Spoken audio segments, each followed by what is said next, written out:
Last time on Polymorph Self, the epic story of Seyda, Animal Whisperer. We have a new team member. His name is Billicus, and he's some kind of crack druid. He says he can turn into a tree, which I suppose is pretty cool. But it's not nearly as cool as the giant pony wolf he hangs out with. His name is Manto. We had a play wrestle, and I'm pretty sure we're going to be best friends soon. However, we didn't have much time for introductions, as a crack team's work is never done. We have been ordered out to investigate the evil priest portal, which first came to our attention back when we were tracking down Princess Arpitani. So back across the Rossmoor we flew, and in the desolate snow plains at the far north, we discovered the stone circle marking the entrance to the portal, as well as another one of those gross silver masks the anti-Theophanites are so fond of. We maybe kind of made Billicus wear it, so now he is definitely part of the team. And now, the guards outside of the temple have been dealt with. It's time for us to make our way into the not at all ominously named Temple of Oblivion. So sorry, question about this. Yes. Is it two separate actions, like the wolf is doing his thing and I do my thing, or am I controlling him, am I commanding him to do?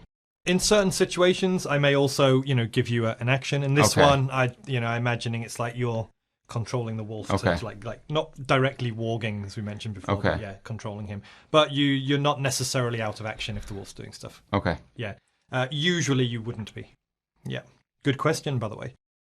So they are defeated. Hjani, you arrive and you see clearly that there's an empty archway leading to just a sort of like a long dark corridor. And you see now that the temple front is not a building. It's sort of a facade on the front of a cliff face. Oh, okay. Hey, you guys coming? I start rifling through the dead wolf guy or eaten person's pockets. All of them have quivers full of pretty good quality longbow arrows. Great. They only shot about 7, I think, if that. So there's like at least they each had a 20 quiver. That's like 80, right? So there's like at least 70 arrows up for grabs there. Okay. So, do they have longbows? Are there longbows? They all have a longbow each. Only one of them fell into the ravine, so there are 3 longbows up for grabs. I could really use a longbow. Please, have one. And have some arrows, too, because I'm already carrying like 95. You now have a longbow and a quiver of 40 arrows. Billicus. Oh, and can I pull whatever arrows out of their faces? They went right through, so those things are lodged in, but there are enough to replace the ones you used. All right. Meta comment. I think I need to go back through all the old episodes and figure out how many arrows I've shot. Well, if I didn't, push you about it, then we'll just assume that they are still there. I'm not taking the blame. Yeah, that's my fault. If we didn't, yeah. I've got 20 left. You do. The garrison house refilled them for you before the smash cut to the flying ornithopter. I love those guys. We should do the smash cut things more often because they include skipping over the refueling. Okay, awesome. You are now all across the bridge in front of this arched entrance, which leads to a pitch dark corridor going into the mountainside. So just to recap, our mission is to come here and destroy this thing?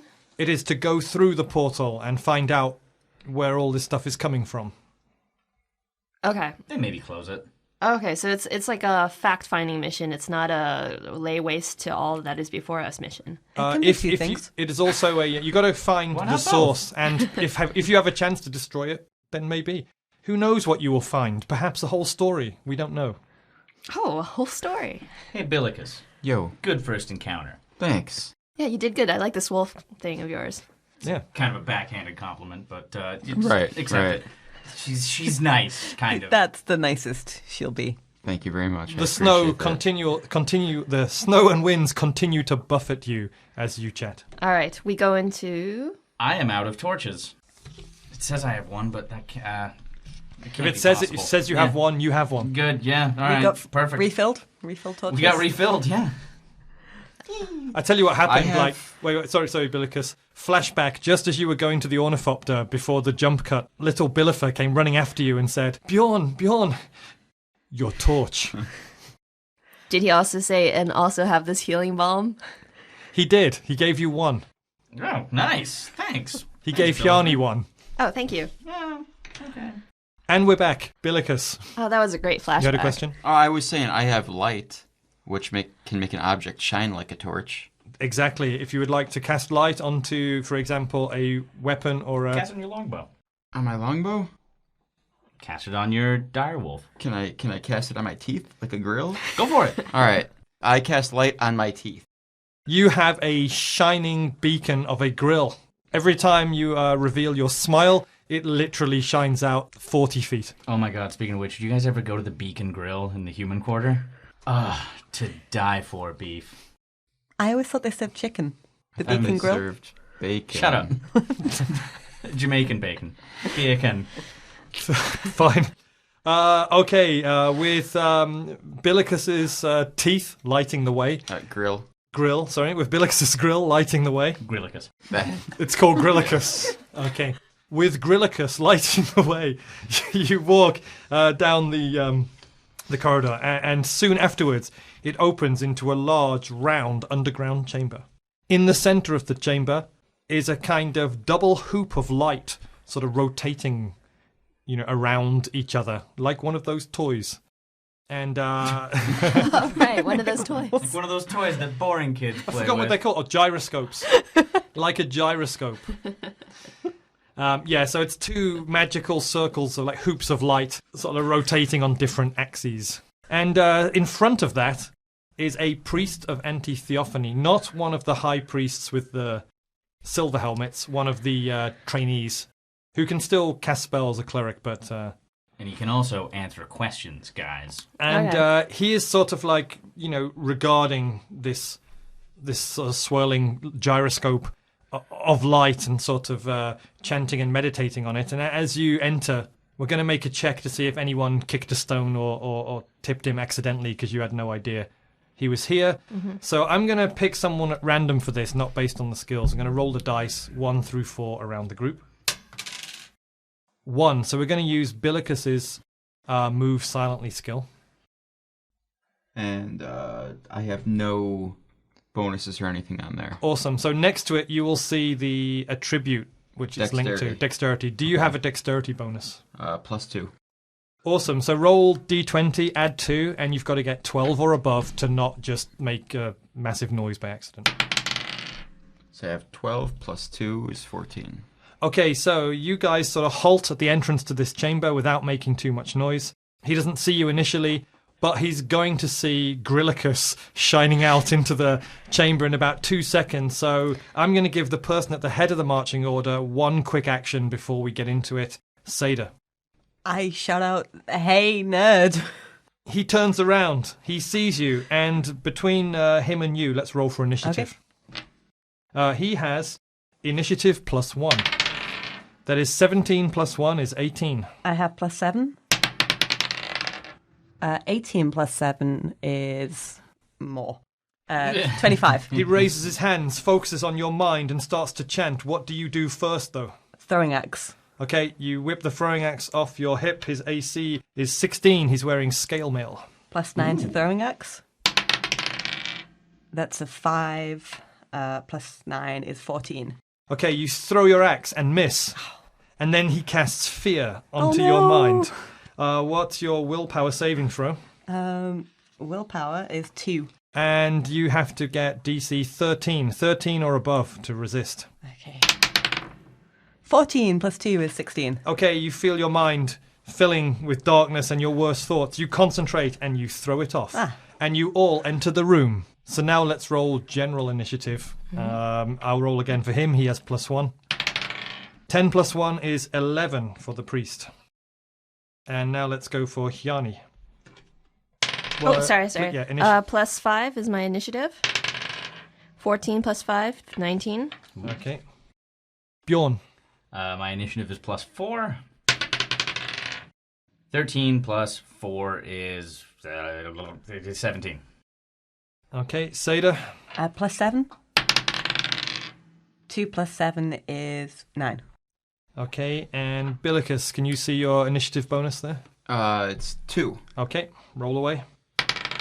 So I have 20. +2 is 22. Now I also see that the wolf has initiative too. Do I do anything? In this case, you have the same for this action. So, in fact, you are top of the order, Billicus. You see this evil cleric and Seyda in this skirmish. You enter and you've got an action. What is it? I'm going to send the wolf to just charge directly at him. Okay, the wolf goes charging over. It will close the gap. It's not that big in here. It goes flying over and jumps at him. So his AC is 16. The wolf leaps on him. So I'm rolling... The bite attack. The bite attack, okay. Oh, this one first? The 20 first? Yeah, so it's bite plus what? Plus 4. Okay, roll the dice. So 18 plus 4 is 22. Okay, so here's what happened. You came in, Seyda threw the axe to try and take him out before he reacted, missed. He started to put fear in your mind, you were trying to resist, and then the spell was broken because Billicus sent Manto in and it jumped up and started mauling him. Roll the damage. Which is 1d6 plus 2, so 6 plus 2 is 8. Okay, it jumps, it takes him down and rips his throat to shreds. He is dead. Jesus Christ. I like this wolf. It was like rolling maximum damage continuously. Should have scale-mailed that throat. Should have what's it called? A gorget or something? Yeah. Well, it's called a grill. No, wait. Okay, so you're now alone in the room with this these two large spinning hoops of light in the center of the sort of round underground chamber. I rifle through the priest's pockets. While also saying, hey, so, Billicus, you're like the magic user. Do you have any idea about these gyroscopes? These things that kids play with? I think those are things that homeschooled kids play with. But that would be... That's a good one. Nice meta burn. Is it... Is this spellcraft? Is this... Now, you're a druid and this is arcane magic, but I will give you a spellcraft check. Why not? Let's use it. What's your spellcraft number there? This is 5. Okay, so unfortunately, you're going to have to get a DC 20 roll, so you have to get 20 or above combined, but you do have a plus 5, so roll the D20. All right. I got a 20. So 20 plus 5, 25. I'm just, for the listeners, the DM looks over his screen to make sure to see what dice he's going to be using in the next session. I don't know. I guess I'll find out in a sec. Yeah, Billicus, despite your specific knowledge being nature magic and druid based, you're actually very studious, and your mind, your mushroom use allows you to make these kind of spurious connections between different parts of your knowledge, and you immediately recognize it as a kind of dimensional portal for transporting people across great distances within the same world. And that just like pops into your head. You're like, oh, I remember that. That's in your head. You haven't told them that yet. This thing, I've seen one of these in one of my trips, right? So we can just teleport across worlds with this. Oh, sounds useful. I've seen this before. Where was your trip to? Oh, yeah. Talking of being homeschooled. Seyda? Oh, sorry. Oh, Seyda. Talking of being homeschooled. You get to retry your jokes? I'll leave it all in as usual. Or will I? All right, do I find anything in Priest Guy's pockets? You find 5 silver pieces. Sweet. Billicus, if you concentrate really hard again, can you tell us where it goes? Pound Town? I You have no idea. Never heard of it. We'll talk about that later. Is that somewhere in the city? They don't have one in Lanaka. Oh, they don't? No. Oh, okay. Hjani, you've heard of such a place in the mid-towns when you were growing up. Because you're both full elves and originally from the elven main cities, whereas Bjorn and Seyda are from the frontier. They're from the frontier. They weren't assigned there, so it all makes sense. Downtown. A couple guys named... Okay. You have the room. All right. I wander around the room. Okay, you find that the walls are made of hewn stone. It is a very primitive-seeming chamber. There are no other doors besides the one that led out. No other exits or entrances that you find. Well, I think we're going to have to go to Pound Town. Well, Seyda, do you want scale mail? Can I take this guy's scale mail? Can I wear scale mail? Scale mail armor is medium armor, which means it will improve your AC, but it will give you a check penalty to movement-based skills, and if you're a spellcaster, you start to get a kind of % dice you roll for spell failure. Would you like me to look it up for the sake of you making the decision? Nah, it's all right. I'm going to now, because I want to give an example, especially for the listeners too. So pass me the player's handbook. While the DM looks that up, Hjani is looking around, Billicus is concentrating on the portal. So what do Seyda and Bjorn think about all this as the DM looks it up? Have you ever heard of Pound Town? I have no idea what the hell that is. Wait, is this some kind of weird elf thing? I couldn't even imagine what Pound Town. I think it's like where you put like puppies and kitties when they're not wanted. That sounds really cute. Yeah, you know what? Yeah, that's what it is. I think we're actually really like it. I'm really excited now. We're going to Pound Town. Going to Pound Town. Seyda, what armor are you currently wearing? I'm wearing studded leather.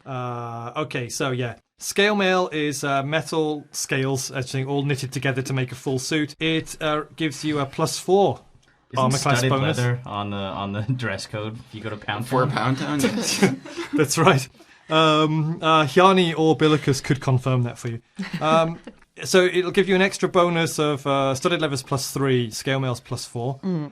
But also it's medium armor, so it would give you a -4 check penalty on any movement-based skills in exchange for a 1 increase in scale mail. I'm good. I need my studded leather for Pound Town, apparently. That's where we're going next. Nothing around here, guys. I guess we have to go through the portal. Does everyone agree? Pound Town. Pound Town. Down for Pound Town. You guys are going to love it. I'm in for a penny, in for a Pound Town. Okay, let's have someone say we go through the portal. We go through the portal. Okay. We're all holding hands. Oh, yeah. Oh, yeah. Yeah, we made that mistake once, so... You all hold hands and walk into the portal. In a split second, so fast you almost don't detect it, you are in an identical hewn stone chamber, also with one exit behind you. And in this one, you don't see any lights dancing around or hoops or anything. But behind you, some kind of like bright daylight is at the end of the corridor, like blinding you. Just looks like a white light at the end of the corridor leading out of this room. I guess there's no way to go back through the other way then, right? Yeah, Billicus, smile so that we can see the walls. There are no exits or entrances on the walls, as Billicus still has 10 or 20 minutes left of battery power, of magic power. Let's take that outside. All right. All right, let's head down the corridor. Same marching order as before. Okay. Yes. We head down the corridor. You step out of the small stone temple and are immediately blinded by the bright sunlight and sky. First, you process the sounds and smells. Seabirds circle and squawk overhead. You hear the slop and slush of water and the rushing then crashing of waves hitting ashore. The air smells of brine. A warm sea wind touches your faces, and your cloaks and hair flutter. Your eyes adjust. You appear to be atop a stony hill on a small island in a sea. It is not yet winter here. It is not raging hot or high summer either, but you quickly become flustered under your heavy cloaks. The ice and snow is melted away, leaving them sopping wet and heavy. The island is sparse, and only a few trees and shrubs grow down near the shore. Down on the longest side of the island, you can see some kind of bay and beach, and moored a little offshore there is a large wooden sailing ship, a 3-masted carrack. From here, it looks like a children's wooden toy in a pool, and all around is the endless sea. This is nice. So this is Pound Town. I like it. I'm a little disappointed. I take off my heavy cloak and put it on out to dry. You hang your cloak out to dry on the rocks. It starts to dry in the sun. Well, let's not sit around watching cloaks dry. Shall we explore the island?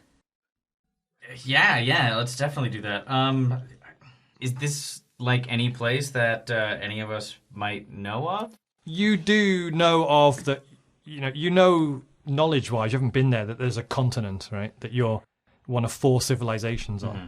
And you know that there are seas, and that you are way south, so north won't yet have gone to winter. And but there's nothing here to indicate whereabouts in that world you are. I would say that from your backgrounds, probably Billicus and maybe Hjani have like studied a map of the known world enough to have even the remotest guess. For the rest of you, there's no way. Probably By the way, a map that we have access to anytime, really. We've had access to before. you don't have access to a drawn map of the continent, the known world of Calni at the moment. Here's one thing, though. Looking around, there's only really 2 areas to this small island. It's not. I mean, you still, would have to walk a ways to get the other end, but there's a high, rocky end with a hillock, and you're on top of that right now. And then there's the low end, where instead of cliffs, it gets close to the sea level, and there's a bay with a beach. The other ways down the hill are just like quite sheer, leading to cliffs, but sort of down the hillock towards the other end can be walked, and it ends at this bay. All right, let's head towards the boat. Billicus would like to go towards the Hillicus.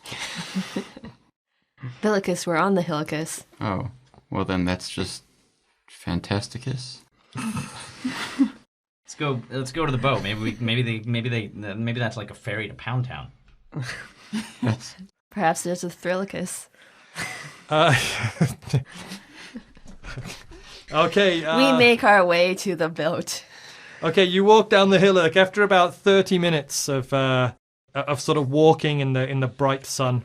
Oh, by the way, apart from Seyda, the rest of you are dragging these sopping wet, heavy cloaks. You're like burning up, red in the face. It's like really, really hot, and you're wrapped in winter cloaks. We can take them off and put it on our arm, right? Sure.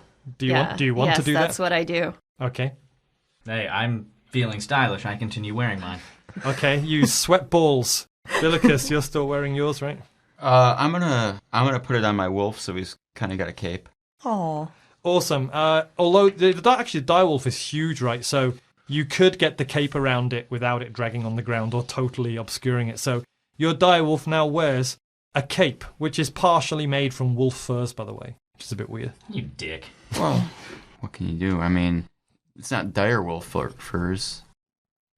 That's right. Maybe it knows the difference. Good Right. save. Right. Sure. Okay, so halfway down, you start to be able to see more detail. The ship is far enough out from the beach that you'd have to go there in small boats. And in the bay, on this beach, there are a whole bunch of small boats moored, like small rowing boats, and some kind of encampment there.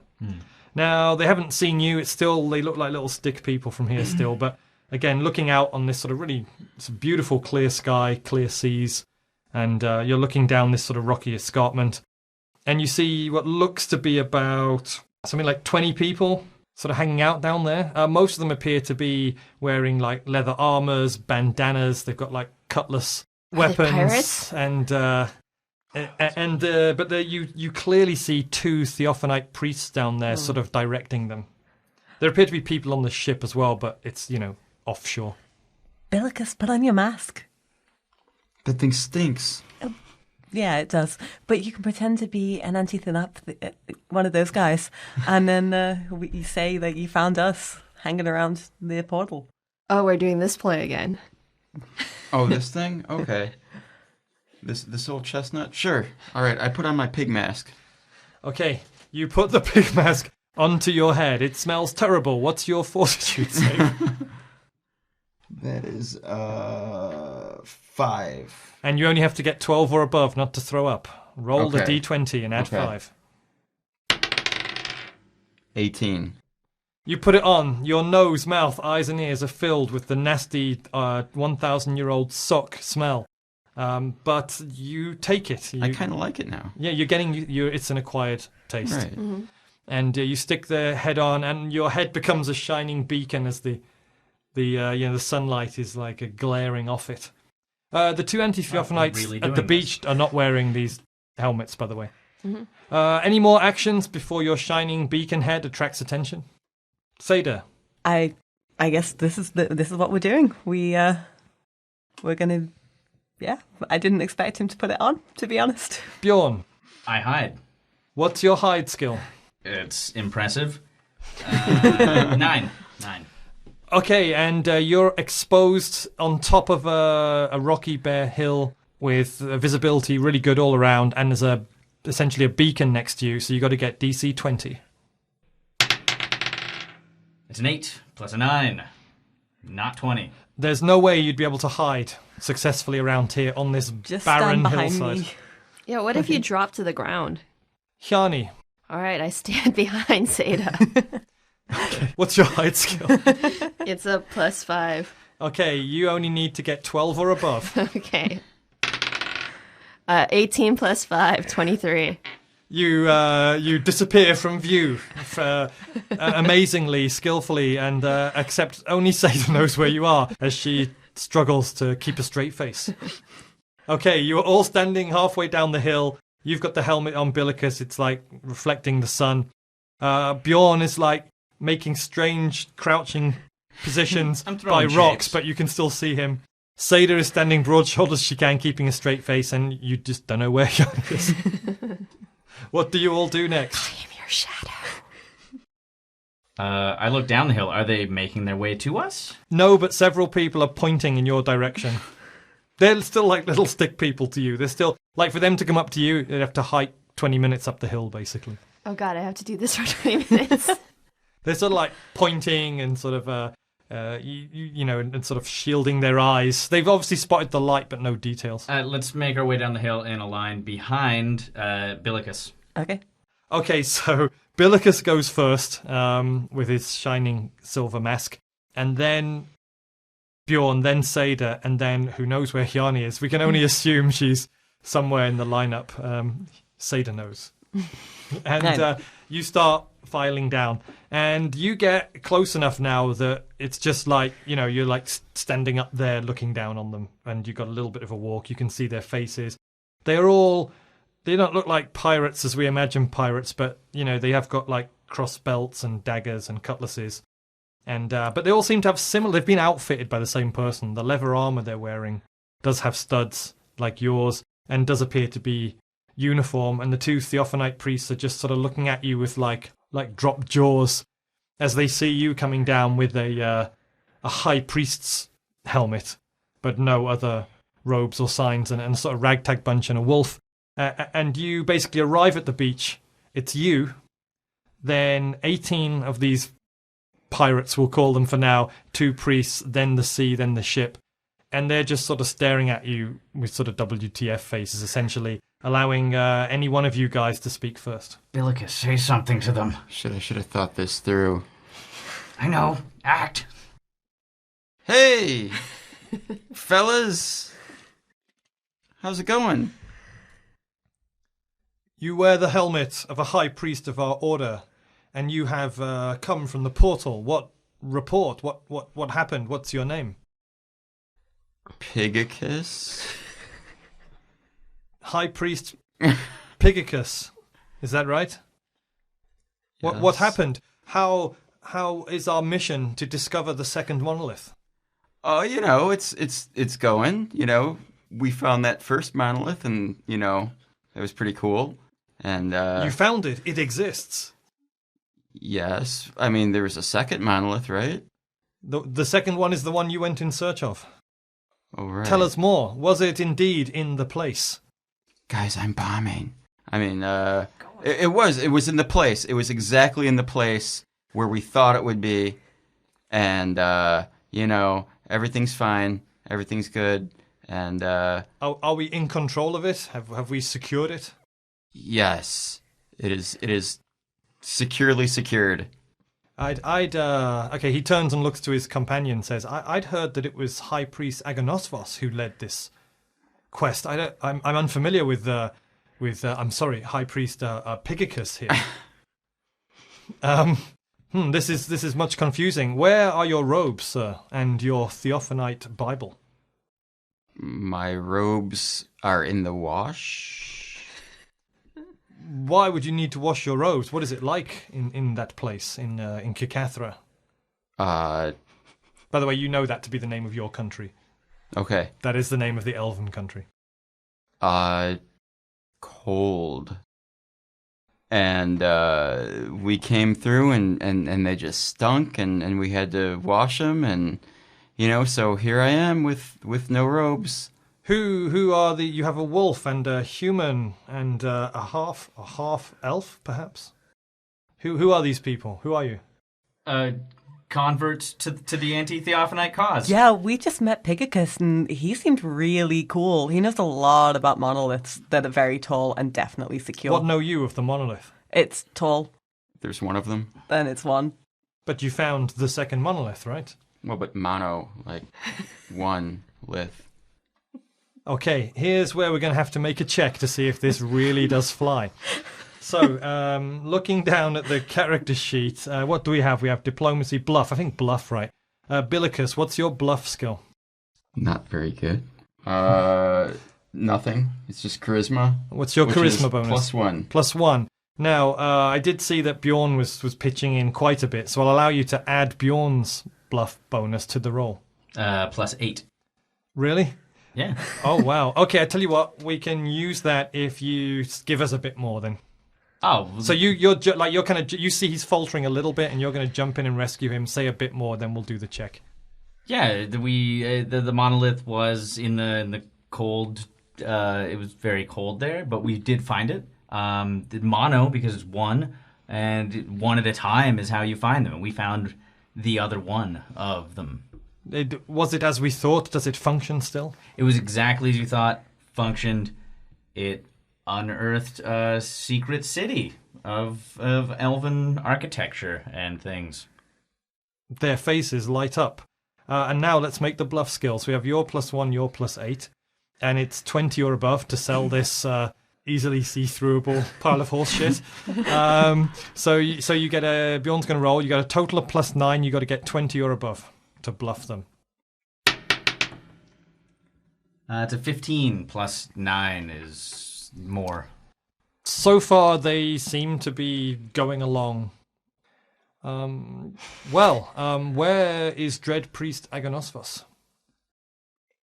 He had a sore throat.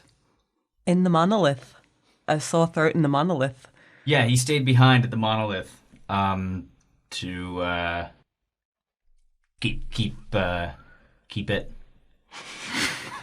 To keep. Yeah. Anyways, it's still there. He's holding it for us. It's in good hands. It's in Agonosphos's good hands. And what commands has he? Oh, he wanted us to reconnoiter with all of you and ready everybody. High Priest Pigiccus, I have a question for you. How did you arrive at the portal? Which one of our portals did you use to come here? The round one. Which temple? Surely you know the name of the temples that we have created. Of course I know the name of the temple. What do you think I am? Frankly, it's insulting that you would ask Pigiccus that question. Right. I would like to talk to your superior. Technically, you are our superior. Good. High Then Priest there's your Pigiccus. answer right there. And Agonosphos. Demand passage to the ship. Demand passage to the ship. DM aside, I did mention it when you arrived, when you looked it up in the diary. Oh, well, the Temple of Oblivion, obviously. Oh, I see. Of course, you wouldn't use the other one, right? No. No, that one's a shithole.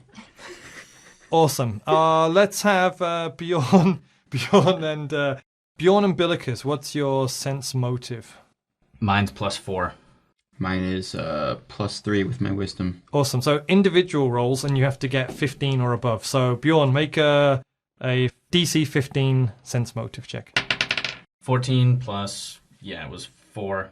Yeah, 18. Okay, and Billicus? 19.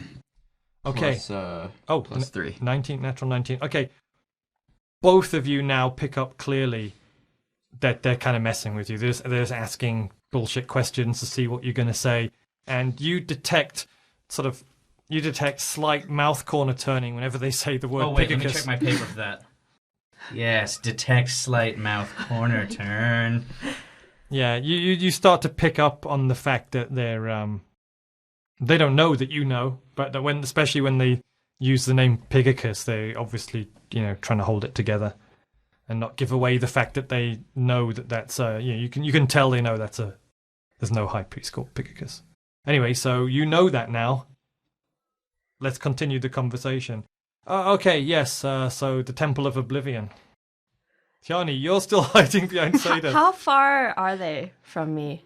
far enough for you to jump out and hit one. And again, easily. how many of them are there? Two surrounded Two of by them the pirates, right? and 18 pirates. That's a lot of pirates. All right, so You are heroes. I leap out from behind Seyda and just grab one of them and hold my sword up to, my dagger. That's probably a more realistic thing, up to their neck. Okay, yes, Yeah. you can do that, and their AC is 16 with their scale mail and their dexterity. So, 15. They're don't hold the shield. So, if you succeed with the dagger hit, then you succeed to grab them. Okay, it's like my grapple is 8, the dagger is 8. So. Okay, All right, 16 was it? Yep. 15 plus 8. I make it with a 23. As if by magic, you appear from your hiding place behind Seyda. Leap forward with your warrior speed and skill. Grab one, turn him around, get the dagger to his throat, and start dragging him back. And I say, all right, take us to the boat. Enough talk. Pigiccus? Okay, the pirates draw their cutlasses. 10 of them seem to, form a line, and the other 10 sort of back off and sort of heading towards the small boats. And the other anti-Theophanite priest says, "Death does not concern us. We are here to bring about the void onto the earth. If you kill one, another shall spring up." Yeah, but he won't be you, so I greatsword that one. Okay, the one who's talking, not the one Hjani's holding. Yeah. As he's talking, you step forward and swing your considerable greatsword at his head. His AC is 15 without his shield. I have plus 10 to greatsword, and I rolled a 17, plus 10 is 27. Okay, you draw your greatsword off your back and just slash it down this guy's front without further ado. What's the damage? 2d6 plus 4. 6 and 3 is 9, plus 4 is 13. Okay, you hew one of his arms completely off his body. Blood starts spraying out. He goes into shock and falls down quivering into the sand. All right, to the boat. And 10 pirates are facing you off with cutlasses. But you've all got action first. Hjani, what do you do now? Is me threatening him not seeming to do anything to the pirates to dissuade them from coming near? They, 10 of them retreated, 10 of them are sort of waiting, not sure what to do, and then Seyda, and the other one said, "Go ahead, kill him," so Seyda just cut that one down. You're holding one. So I front. I just step forward with the guy in my arms with the dagger still to his throat and see what happens. Okay, you take a step forward, and the pirates point their swords and get ready positions. Bjorn. I'm gonna short bow the nearest guy. A pirate. Yeah, pirate. Okay, so their AC is 14. Okay. All right, it's a +5 attack bonus on the short bow. That's 6 plus 5 is 11. So that's not a hit. Not enough. Okay, you draw quickly and shoot, but it just falls into the sand, even from this distance, for some reason. Billicus. You're wearing the helmet. You're sweating, and your sweat smells like ass cheese that's been fermented in a basement. But I'm kind of liking it now. It's not that bad. It's like blue cheese, like a little bit of it might protect you. Bad. Can I? Sorry, I have to ask a mechanics question. Okay, unfortunately, you have no time for that in this All right, situation. I cast Entangle. You cast Entangle. I'm rolling 2d4. Shit. One has fallen onto the floor, just for the benefit of the listeners. Rolling it again. It's a 4 and a 4. It's an 8. Billicus raises his hands and commands nature to do his bidding. Out of the 10 of the second line running to sort of alert the boats and get away and leave you stranded, suddenly vines, seaweedy-looking vines, come rising out from the sand, wrap around their legs, entangle them and pin them down, taking 8 out of the 20 immediately out of the picture.